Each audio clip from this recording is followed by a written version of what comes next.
the world's leader in motorsports television, presents Speed World.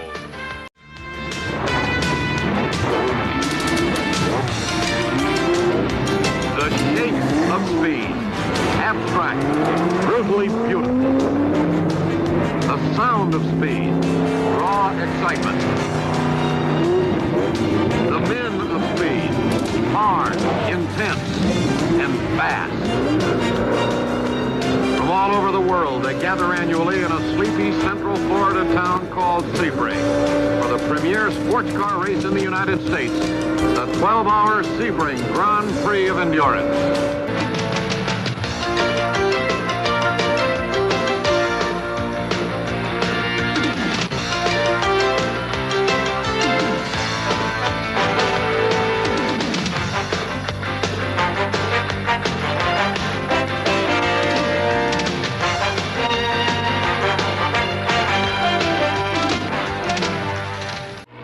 Has a flair and distinction all its own. The world's racing greats from 14 countries annually splash this quiet citrus belt town with the color and panoply of a coronation. But in this case, several crowns are to be awarded. For Sebring is many races in one, 26 class races, in fact, in 3 divisions. Prototypes, cars designed as forerunners of future racers. Ford Mark IIs, Ferrari P3s, 180-mile-an-hour Prix. Sports prototypes. At least 50 of the same car must have been manufactured in this division. Ford GTs, Porsche 904s, Triumphs, top speeds in the middle hundreds. Grand Touring, closest to a normal street machine. MGs, Porsches, Stingrays, passenger car gone racing. To the throne is arduous and exhausting. 12 hours round and round over 5.2 miles of airport runway and blacktop. It's not easy. Very, very difficult. It's just a grind, hard grind. Brakes and engine all the time. There's a lot of places where you get up to very high speeds and then you're braking down to just 5 miles an hour virtually, and this is very, very difficult. The brakes get up 1,800 degrees in temperature. The first 2 bends past the pits are very difficult because they're the fastest corners on the circuit, and fast corners are always tricky. I think at night time it's particularly difficult to find the apex of the corner, especially with these rubber cones, because you suddenly you line up in one of them and the next lap you come around, somebody's clouded it and it's not there anymore.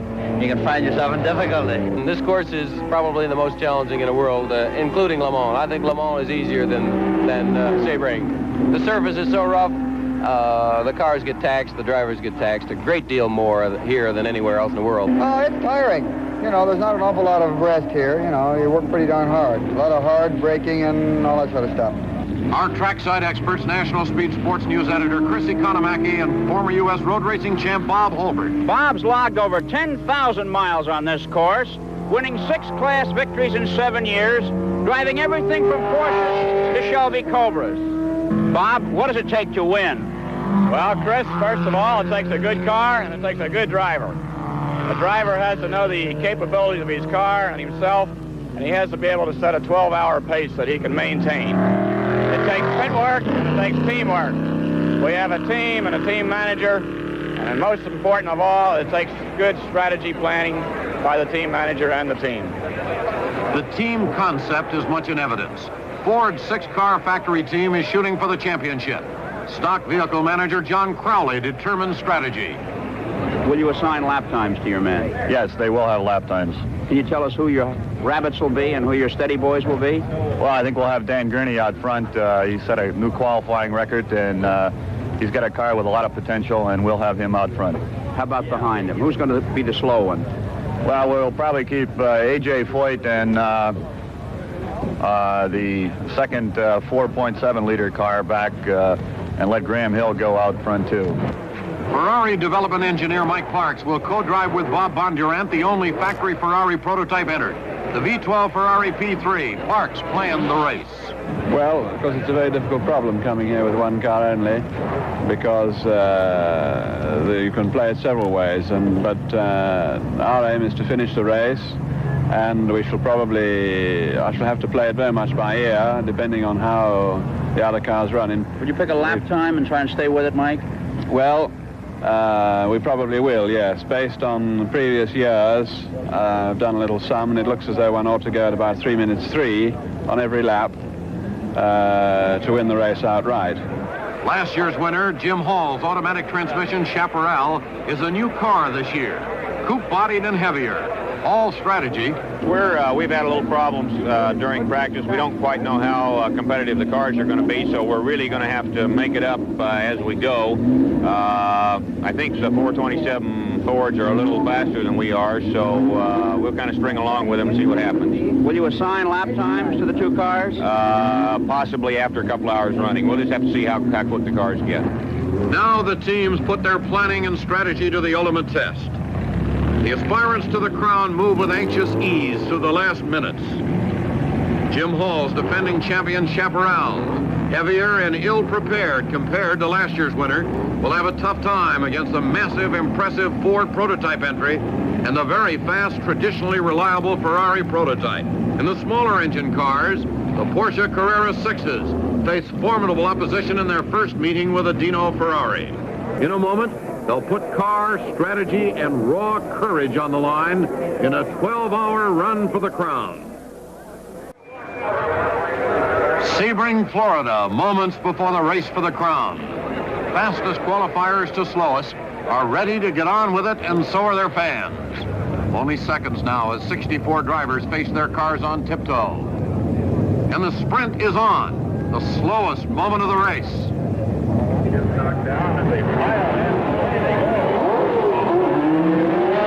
It's a Ferrari, first away.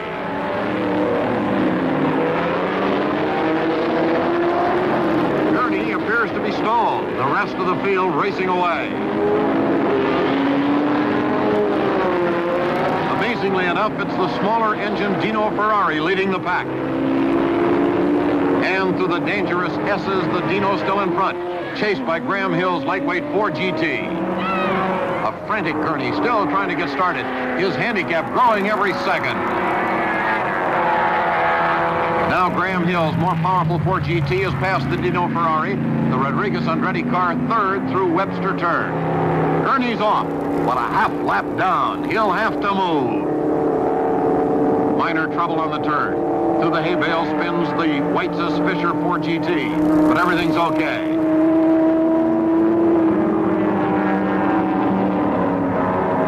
Goodyear blimps eye view of the warehouse straight as Dan Gurney's blue Ford prototype turns it on.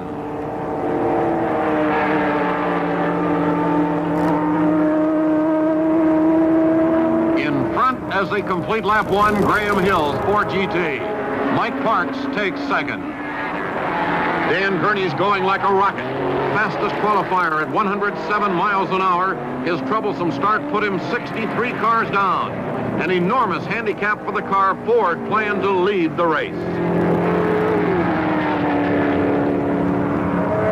Timers clock Gurney at 2 minutes, 54 and 8 tenths. An absolute course record, better than 107 miles per hour. He's moving. Meantime, the Ferraris have captured the front ranks. But Gurney looks like he means business. And Chris Economaki gets word on Ford's plans now. The number 2 car had difficulty in starting, Chris. They finally got it underway. I don't know whether Dan flooded it or what happened, but it's going now, and I think you'll see him come up through the pack. What does this do to your planned strategy? We'll still bring Gurney to the front, we hope. Gurney's advanced to 7th in just 15 laps. He's averaging 105 miles per hour. The trouble-plagued Chaparral team pits its number 12 car. This one was losing oil all through practice, and it looks like that's still the trouble for the defending champion. 2 quarts this time, and the race barely started. That oil-stained rear deck, mute testimony to the trouble. Joe Bonier's back out, but their chances are not good. Parks holds a 22-second lead over Ken Miles. Miles has skillfully and quickly captured second. Gurney's been relentless. He's now third and moving. Parks' lead is steadily whittled away down to 18 seconds, and Miles is counting. Team manager Carroll Shelby keeps a paternal eye on the situation. tells Ken Miles to lower his lap times and catch Parks. Gurney, too, is keeping the pressure on Parks. Slottig's Ferrari is a bit wide in the hairpin. Only damage to his ego.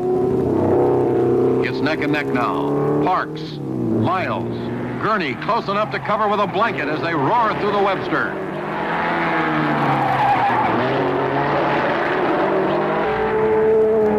More trouble for the chaparrals. There's word from the other end of the pits that both chaparrals are in and probably out of the race. Let's get the word from team driver and co-developer Hepshaw. Well, we don't seem to be able to build a closed car as well as we did the open cars that we campaigned here last year. The additional weight of the prototype car, which is required by the rules, and everything we have is designed for a lightweight automobile. We didn't think we'd be fast enough, but we thought we had our durability problems licked. A bitter disappointment for designer driver Jim Hall and the Chaparral team. Winners here last year, the Texas Roadrunners seemed restricted by the new international weight regulations. Let's get the word from Jim Hall. Jim, it must be a big disappointment for you. What knocked out the car? Well, separate things, Chris. We had engine trouble on one of them and suspension trouble on the other. Jim, before the trouble set in, were you satisfied with the performance of the cars against the competition? Yes, we were. The cars, I think they're competitive in lap speeds, both here and Daytona. This is a long race, and we were satisfied with the speed we were running. The Porsche Carrera 6s are impressively fast. The Minter Class number 53 overtakes its factory twin, driven by Buzetta and Herman.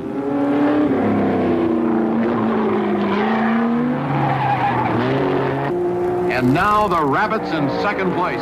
Gurney has passed Miles and shoots for Parks and the lead. Second place Gurney and third place Miles are both hard on Parks' Ferrari. And doing some fun racing between themselves. Manager Carroll Shelby doesn't want any hijinks this early and tells them to separate. Parks, keeping to his pre-race plan, is still first, but losing steadily to Gurney. The Rodriguez Ferrari in fourth makes the order now. Ferrari, Ford, Ford, Ferrari. Miles pits the third-place car with co-driver Ruby awaiting the call. Obviously elated with his position, Miles indicates the car's running sweetly. The apparent strategy to keep Miles and Ruby in contention is working well now.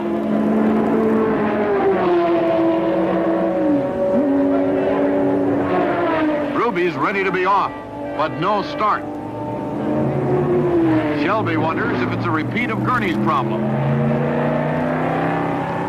An old Indianapolis trick. Gas right into the carburetor, gets the 97-liter Ford cooking, and Ruby's off to the fray.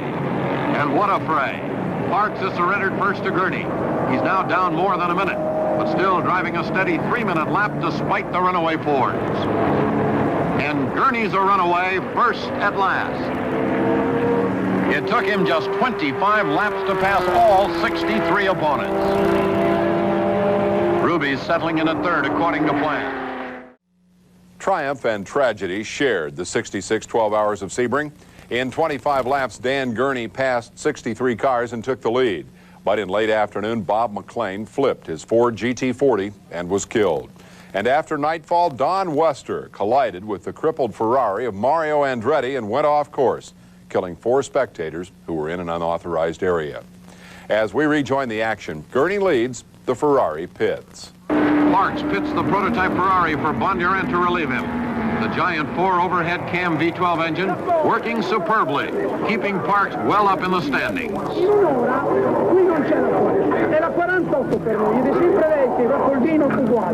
Gas, rear tires, and a quick check all around, and Bondurant takes the controls. Let's hear from Parks on strategy at this point. Everything going well, Mike? Beautifully. Car going absolutely superbly, yes. No trouble at all. With the chaparrals out, did you alter your strategy any? Well, I still stick to what I said earlier. The car which will win the race will be a car which laps consistently in 3 minutes 2, 3 minutes 3, which is what we're doing. How far ahead will you allow the Fords to get?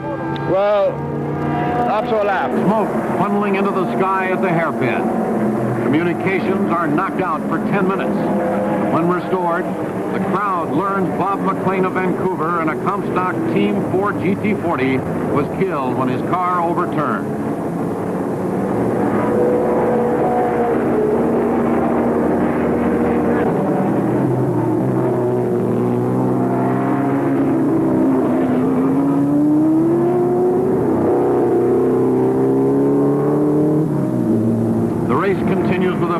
Ford Ferrari battle shaping up as we near the halfway point.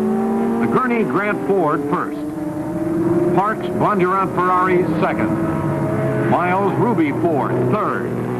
Rodriguez Andretti Ferrari fourth. Let's check with Chris Economaki and Bob Holbert at the midway marker. There have been several withdrawals, notable among them the two Chaparrals, which are out of the competition. Roger Penske's prototype Corvette is out, and the Ford GT40 of former world champion Graham Hill, who was teamed with Scotland's Jackie Stewart. Bob, how does it look to you? Well, Chris, we opened up this morning with cloudy skies and a little bit cooler weather. This seemed to mean a real fast pace for the boys. Probably the best competition we've ever had here at Sebring. We're now at the halfway mark, and we see the giant killers starting to move up in the pack. We already have 3 Porsches in the top 10 right here. And I would think now, I think Ferrari has to start changing his strategy to keep this Ford battle going on. Those Porsche Carrera giant killers Bob Holbert talked about are led now by the Wester Patrick number 48, with the 2 factory cars right behind. That puts 3 Porsches in the top 10, ready to pounce if the big iron fails.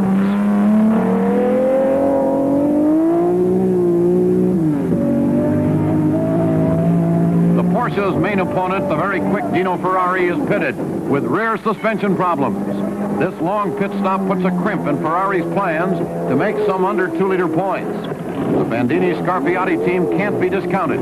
They're finally off as dusk settles slowly over the track. The Triumph team is dominating its class with number 41, the current leader. Up front, the Parks Bondurant Ferrari in third draws a bead on the Miles Ruby second placer and the Gurney Grant Ford hold first. But they're all on the same lap. Amazing for this late in the race. The dangerous hours approach. Dusk lends an eerie quality to the scene as drivers adjust to the tense nighttime driving hours. There's a report the Parks Bondurant Ferrari is out. Bondurant abandoned the car on the track. Let's find out from Mike Parks. Mike, it's very unusual for a leading Ferrari to go out at Sebring. What happened? Well, it was quite a surprise to me, too, actually, because we usually try and make our cars to last. Actually, the car lost second gear, and from then on, it just got rather difficult to change gear. And finally got stuck in 1 gear, and Bob couldn't drive it anymore. The demise of the third-place Parks Bondurant Ferrari gives Ford clear sailing. Only the Andretti Rodriguez Ferrari near the top, and then the Walt Hanskin Mark Donohue Ford, followed by the Scott Revson Ford. The third-place Rodriguez Andretti Ferrari is in and damaged. Andretti's car was one of those involved at the Webster. From the looks of things, they're going to have trouble getting him out again. But Andretti's getting back in. They're trying to give him some light, but it doesn't look good. Fire! Quickly out. But that should do it for the only Ferrari capable of challenging the Fords. A disconsolate Pedro Rodriguez looks on. Let's get down to Chris Economaki and a word with Andretti. Another of the Ferrari cars having trouble. Mario, you brought the car in with a front end damage. What happened out there? The gearbox selector broke, and I tried to shift into third from fourth, and I went into first, locked the rear wheels, and hit I think it was a sandbank, and knocked all the lights out. In the pits, meantime, Dan Gurney and Ken Miles wait to take their cars out for the final laps. The Gurney Grant car still leading, Miles Ruby second. Here's Ruby bringing the Ford prototype in to hand over to teammate Miles. They've driven a great race following their 24-hour win at Daytona, but it looks like second at Sebring.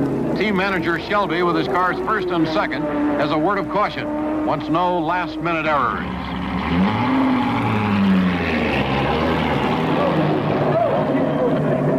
And now Gurney's car arrives. Jerry Grant ready to turn it over to his partner. This will be the first major endurance triumph for the Gurney Grand Duo. Especially welcome to the hard luck-plagued Dan Gurney. Only laps left now as 10 o'clock approaches. And Dan Gurney pulls out on the final laps to the crown. He has only to keep his car under wraps and out of trouble for a few more laps, and his first Sebring victory is a reality.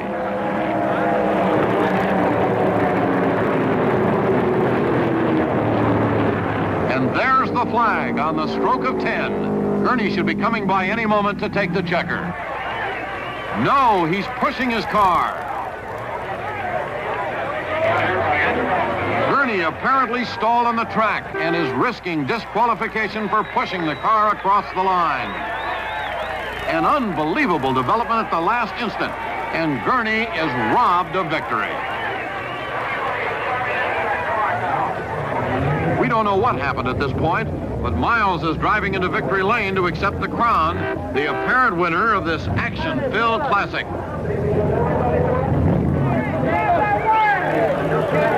And obviously elated but surprised, Miles enjoys the victory lane hubbub, while everyone wonders what happened to Gurney. Provisional results show him second, Walt Hanskin third, Skip Scott fourth, First Sports, 4 Porsches in the top 10, Winterstein Moore Stingray First GT.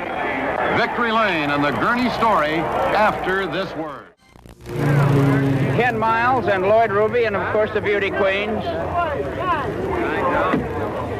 Ken Miles, are you as surprised as we are?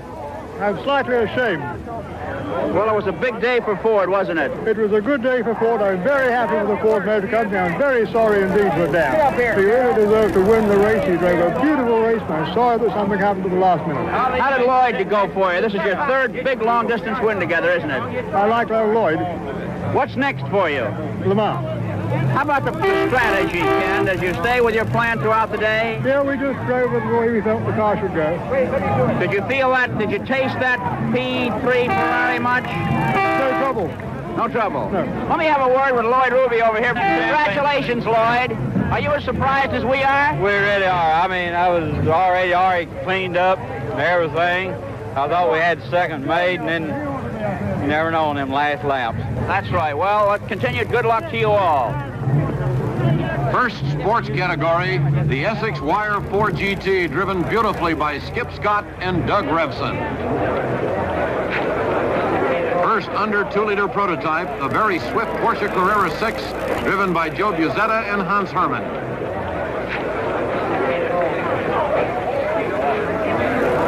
First Grand Touring, the Roger Penske-entered Stingray, driven by George Winterstein and Ben Moore. Now, let's get the word on Gurney.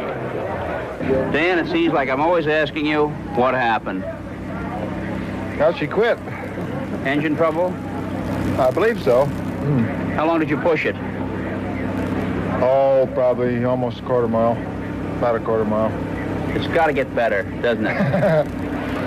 Gurney disqualified, but nevertheless, he set an overall track record of 2:54.8. Miles' race speed was 98.8 miles per hour, a new record, and in all it was a record-shattering day for more than 60,000 at the 16th Sebring Grand Prix of Endurance.